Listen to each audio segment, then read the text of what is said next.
Hi guys, this video is going to be a little bit different than what I usually post. I just want to start this off by saying if you're somebody who struggles with any type of eating disorder, anxiety, panic attacks, or mental health challenges that you think would be harmed or triggered by discussing these topics, I would ask that you click off this video now. There will be others to come. Don't worry, there will be other videos that are less serious. Go ahead, go watch an old video, come back to the next one. I'm going to be talking about my own experience with binge eating and how that intertwined with my anxiety. If it would be triggering for you personally, I'll see you next time. So just to reintroduce myself, but first and foremost, I am holding my phone. Just am using the voice memo for a microphone. We're working with a budget here. This is a nice way to get some good, clean, crisp audio without breaking the bank. But I'm Sammy, Sam Marie, Samantha Marie a lot, if you will. I'm 28. I work as a PA, physician assistant, physician associate, specifically having 3 years of psychiatric experience. I own a small smoothie bowl business, smoothie bowl pop-up business, pop-up shop. I'm a fur baby mother of 3. I'm an avid reader,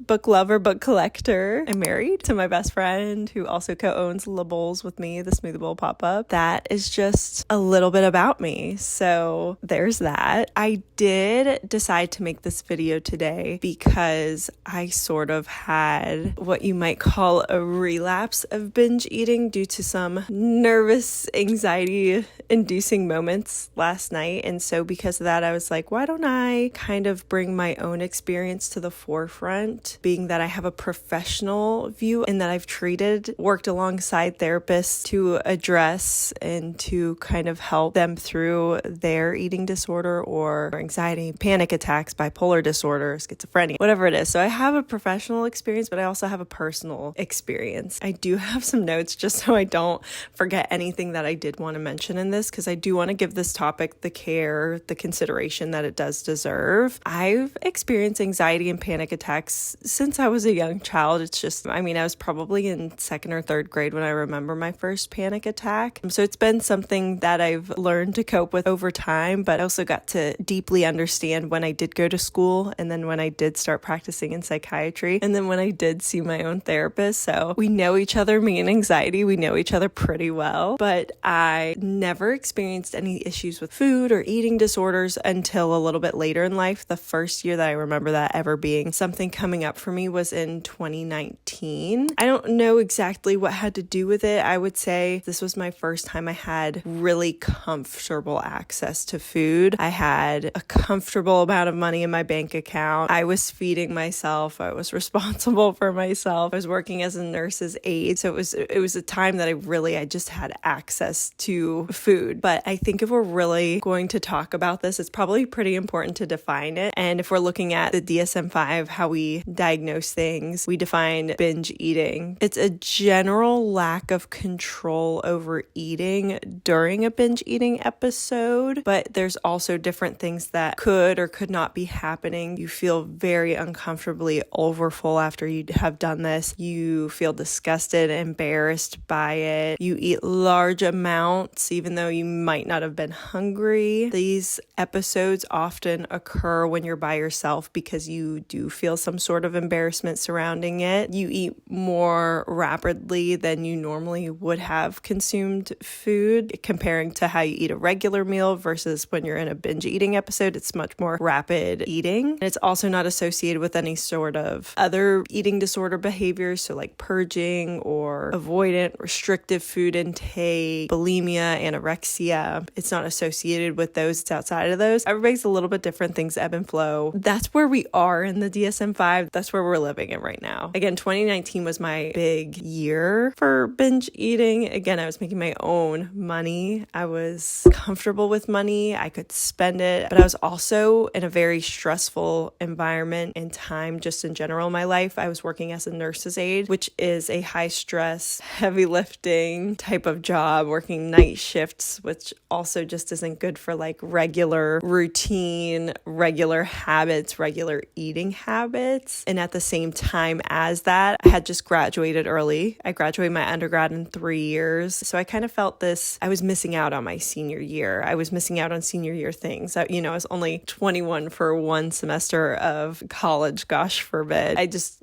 felt a little left out, or felt like I was going through this change that maybe some of my other friends weren't going through. And so I was starting to feel a little bit isolated too. On top of that, I was applying for PA school. So 2019 was my application year. I was getting applications finished. So it was just a high stress time. When I would get off of work, I didn't really know how to juggle all of these things I was dealing with. I didn't know how to compensate for it. And previously too, I had always been a runner, always working out. But when I graduated school, I kind of fell off of that too. I'm not active suddenly, and I'm just totally eating differently. So I'm going to McDonald's after my night shift at like 8 or 9 a.m. I would sit down, I'd get home, I'd turn on a YouTube video, and I'd finish it faster than I'd ever finished anything. And I'm notorious for being a slow eater. Like, I'm the last one left at the dinner table every time, without a doubt. But not in this case. I always felt completely uncomfortably full, like to the point of feeling sick. I never did throw up, but to the point that I thought I was going to, but I do have a deep fear of throwing up. So I'm going to avoid it at all costs. I did always do this alone. I was never eating like this in front of people because I did deeply to my core feel embarrassed by this. I felt painfully bloated. Like, I used to take pictures of my stomach, and then I always felt,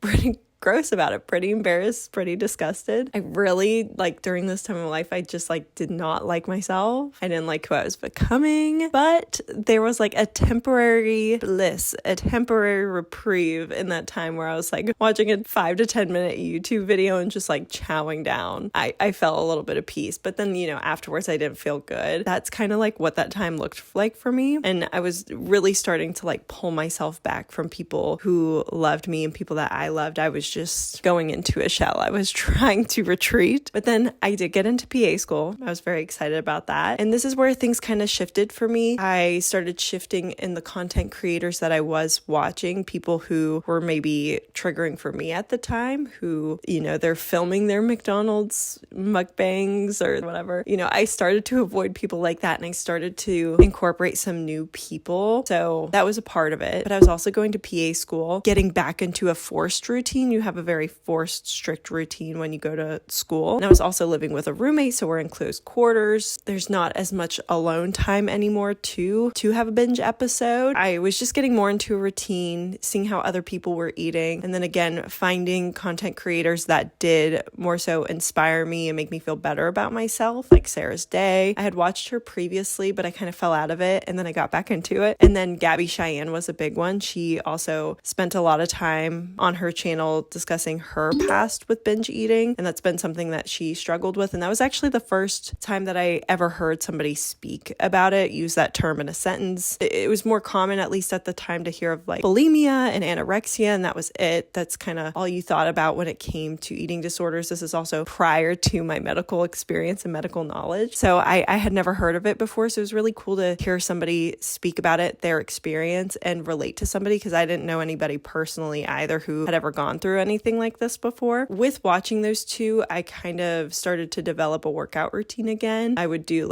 more of the functional high intensity stuff from Sarah's Day, but then I started to get into lifting, and I used Gabby's initial, I can't remember what it was called, whatever her first thing she put out, that's what I started using to teach myself how to lift, how to get into the gym. And then when you're kind of doing that, it's I wake up at 5 a.m., I get to the gym, I'm there for an hour to two. After that, getting ready for the day, I'm eating a breakfast that I need to nourish my body at this point. So I'm eating something that has protein, that has other nutrients that I do need to get. And then I'm going to school, and I can't eat again until lunch, but I traditionally need to pack this lunch because I need to be studying. So it's homemade food that's I've already packed. And then when I get home, my roommate's cooking dinner. So I'm well, I should cook dinner. And so you kind of just fall into this routine. And that was very helpful for me at the time, to be able to almost mimic other people, watch other people, how they ate, their relationships with food. I found that very helpful. So I think a big change for me was watching other people's habits, but also knowing that there's people out there that I could relate to. That's why representation is so important across film, TV, books,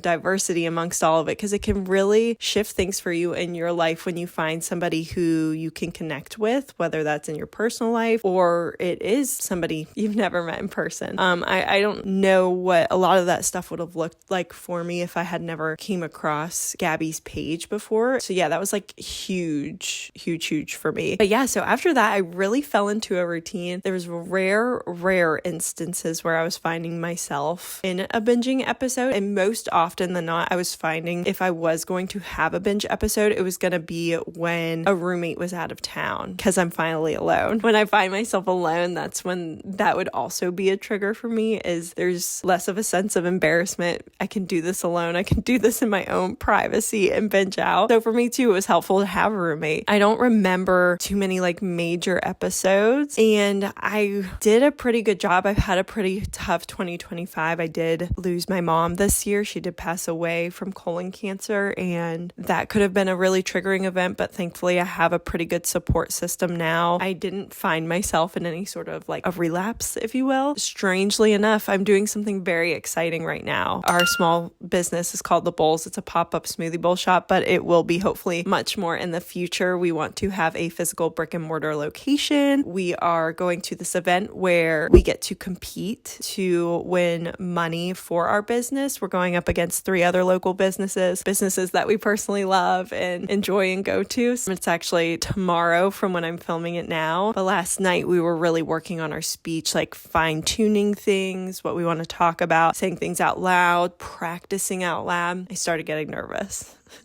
I haven't felt like nerves like this in a while. I don't know that I've felt so passionate and excited about something in a while. We were on FaceTime. It was me and my husband, and then we were on FaceTime with my sister-in-law. And I was just like, guys, I just have not been like so excited about something in like ever. It really sounds like I found something that works for me, and I feel so passionate about it. I'm so excited about it. But with that comes a lot of nerves, stress, pressure. So last night we were working on it. My dad was making like mozzarella sticks. He made like a whole box of them just so like everybody could have them, set them down on the table next to me. And I was just so nervous and so locked in. And all of a sudden the plate was gone. Number one, I can't eat cheese like that. I also ate it in probably like 5 minutes. It was just record timing for me. And I felt violently ill because I haven't done something like this in a long time. I eat very well. I eat a breakfast, lunch, dinner, and then maybe I have like a smoothie bowl at the end of the night. That is kind of why I brought this up. It was just like I was reminded of how bad of a time 2019 was for me, and how I do not want to be that girl again, because feeling so sick was so awful. It wasn't so serious. It just reminded me of a time when things were different. Like, yes, I felt sick, but I didn't feel as embarrassed by it because, again, I'm much more comfortable in my brain. It was just a reminder of how much I've grown and how much I do not want to go back to a different time. And I thought because of that, it would be nice to just like share a little bit of that story with other people. If it's something that you've experienced before, just knowing that there are other people out there. And again, I found really helpful content creators who kind of paved the way, showed the way for me. That's just a little bit of what my personal journey has been. I know I didn't talk too much about like anxiety and panic attacks, but I wanted it to mostly be focused on the binge eating just because I had a little glimpse of what the old days used to look like for me. If this is something you struggle with, I would be happy to answer any questions in the comments. I would be happy to kind of get into like more what I do eat and things that have helped me stay on a pretty comfortable but like well-fed routine, but also I still have fun, like I still eat my favorite foods. These are my favorite food groups, okay? French fries, pasta, pizza, donuts, smoothie bowls, ice cream. Those are my favorite food groups. It is the diet of a 5-year-old child. But if you have any more questions, if you feel like I left some things unanswered, unclear, if you want to see a routine of eating, I do think what I eat in the days can be helpful in terms of showing you, here's my full fleshed out breakfast, lunch, and dinner. Here's how I'm hitting each one of the food groups that I need to be hitting in each meal. This is how we fuel our body. That was just like a little bit of my journey with it, a little bit of a different type of video here. I mostly film book content. I hope you found this comforting. Thank you for watching, and I'll see you in the next one.